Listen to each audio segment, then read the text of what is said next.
Tutur Tinula. Cepat minggat dari hadapanku. Tak sudi aku berurusan dengan manusia gelandangan macam dirimu. Maaf Tuan, aku memang seorang gelandangan. Aku ini gelandangan hina. Rumahku di bawah kolong langit, minumanku seteguk embun, makananku sepotong dahan kering. Hai, gelandangan sinting. Masih juga kau berdiri di situ? Aku sudah memberimu peringatan. Dan karena kau masih juga berdiri di situ, aku akan membuatmu menyesal seumur hidup. Aku datang dari balik dunia kegelapan. Aku terbang dengan sayap-sayap ajaib. Aku terbang di atas samudera darah. Lihatlah, lihatlah. Dan ku buat isi dunia ini berwarna merah. Ya!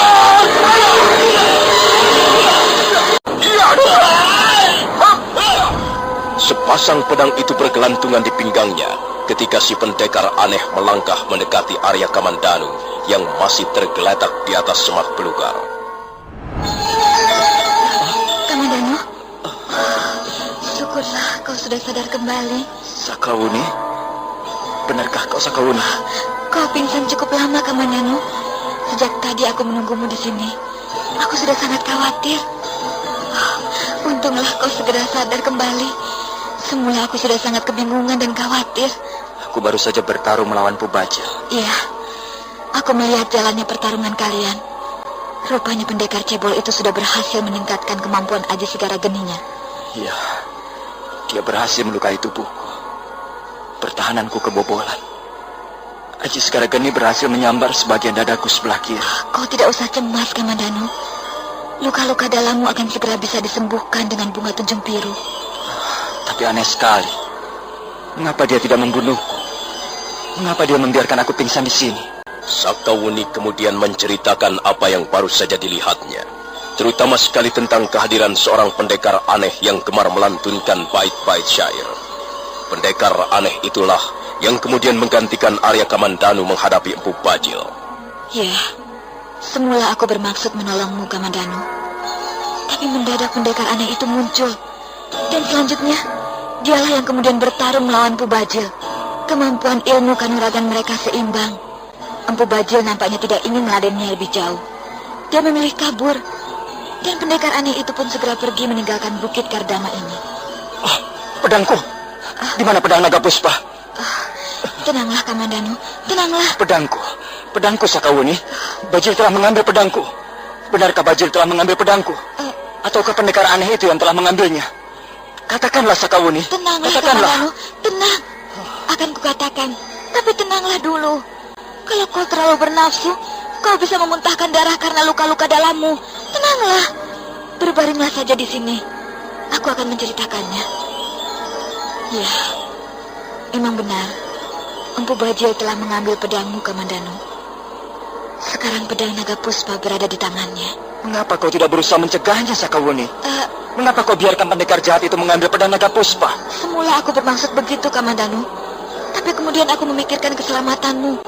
Maka aku berusaha untuk menahan diri. Aku belum tentu akan mampu menghadapi Empu Bajil ataupun pendekar aneh itu. Karena itu aku berusaha untuk menyabarkan diri. Kau tidak ingin melihat kita berdua mati konyol, bukan? Tapi pedangku, Sakawuni. Pedang naga puspa itu tidak boleh jatuh ke tangan seorang pendekar seperti Empu Bajil. Inilah pesan dari Paman Ranubaya yang disampaikan kepada pendekar lo.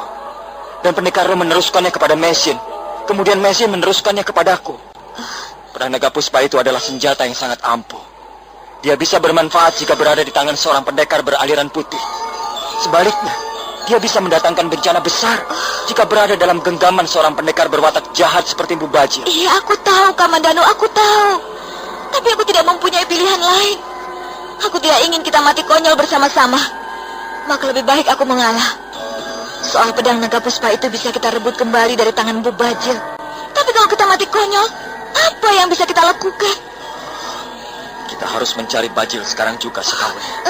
Kita harus dapat merebut kembali pedang naga puspa itu. Jangan, Kamandanu, jangan. Kau jangan bodoh. Kau sekarang ini sedang terluka parah. Lebih baik kau sembuhkan dulu luka-lukamu. Dan setelah itu, barulah kita memikirkan soal pedang naga puspa.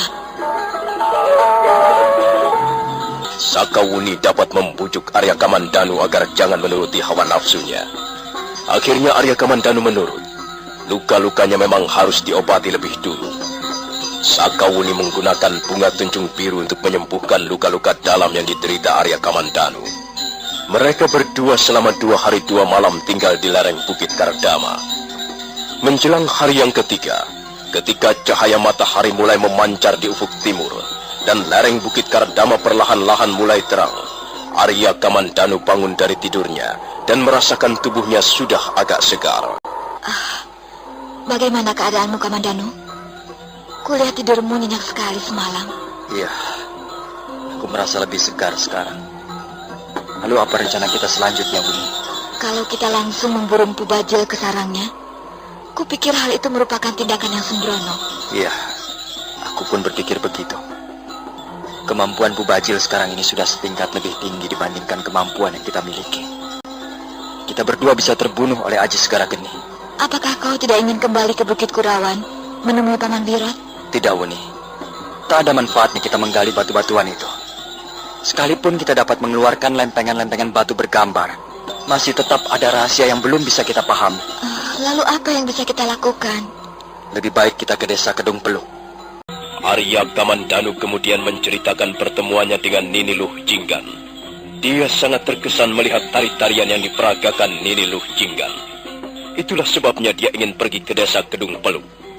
Dia ingin lebih mengenal siapa diri gadis itu, dari mana dia belajar menari, dan apa sesungguhnya yang tersirat di balik gerakan-gerakan tari Nisacara Nagini. Rupanya kau sedang memburu-buru seorang gadis, Kamandanu. Bukan gadis itu yang menjadikan pikiranku, Buni. Tapi kau mengatakan sendiri bahwa gadis itu cukup cantik. Iya, adalah wajar setiap laki-laki menyukai wajah-wajah cantik. Mengapa kau harus malu mengakuinya, Kamandanu? Gadis itu memang berwajah cantik, Buni. Tapi aku lebih terpesona melihat tari-tarian yang diperagakannya dibanding wajahnya. Kau harus percaya apa yang kukatakan, Buni. Baik, aku percaya. Sekarang bagaimana? Iya, bagaimana? Kita harus segera pergi ke desa Kedung Peluk. Sekarang juga. Rupanya kau sudah tidak sabar lagi. Oh, dengar, Wuni. Kita harus segera tahu makna tari-tarian itu. Tari-tarian Nisacara Nagini bukanlah tari-tarian sembarangan. Aku dapat melihat dengan jelas gerakan-gerakan itu mengandung kalimat-kalimat jurus. Aku dapat melihat persamaannya dengan gerakan-gerakan jurus ilmu Kanuraga Naga Puspa. Pastilah ada hubungannya antara gadis itu dengan ilmu Kanuraga Naga Puspa. Inilah yang perlu kita cari. Apakah luka-lukamu sudah sembuh sama sekali? Kalau memang kau sudah tidak merasa sakit lagi, ayo, mari kita berangkat. Mari kita berangkat ke desa Kedung Peluk. Aku belum tahu di mana letak desa itu, Buni. Kita bisa mencarinya, Kamandanu. Toh desa itu masih berada di kolong langit. Kita bisa mencari keterangan pada orang-orang desa yang kita temui di jalan. Ayolah, kita berangkat. Desa Kedung Peluk ternyata letaknya cukup jauh. Telah 2 hari 2 malam Arya Kamandanu dan Sakawuni meninggalkan lereng Bukit Kardama. Menurut keterangan seorang warga desa yang mereka temui di jalan, desa Kedung Peluk letaknya di hulu sungai Kapulungan. Pada hari yang ketiga mereka bergegas berjalan meninggalkan lereng Gunung Welirang. Mereka memutar ke arah timur laut Gunung Welirang. Menjelang tengah hari, mereka pun tiba di tepian sungai Kapulungan. Kita tidak bisa jalan terus, Buni. Kita terhalang oleh sungai. Aku tidak melihat sepotong rumah pun di sekitar tempat ini. Jangan-jangan warga desa itu tadi telah membohongi kita. Apa manfaatnya dia membohongi kita? Buktinya, kita sudah berjalan cukup jauh memutari kaki Gunung Welirang. Dan kita tidak bertemu dengan sepotong rumah pun. Apalagi sebuah desa. Mungkin kita telah salah mengambil jalan, Buni. Mungkin seharusnya kita tadi berbelok ke arah kanan. Lalu bagaimana sekarang? Kita tidak bisa berdiam diri di sini terus-menerus, Kamandanu. Kalau memang salah jalan, kita harus segera kembali. Sakawuni merasa sangat kesal. Dia merasa dipermainkan oleh warga desa yang mereka temui di tengah jalan. Memang keadaan di sekitar tempat itu tidaklah menunjukkan ciri-ciri suatu daerah yang dihuni manusia. Hanya sebuah hutan kecil yang cukup lebat, yang terbaring di sepanjang tepian sungai Kapulungan. Baru saja mereka memutuskan akan kembali, ketika mendadak dari seberang sungai muncul sebuah getek atau rakit bambu. Lihat, Kamandanu, lihat, ada seorang tukang watang.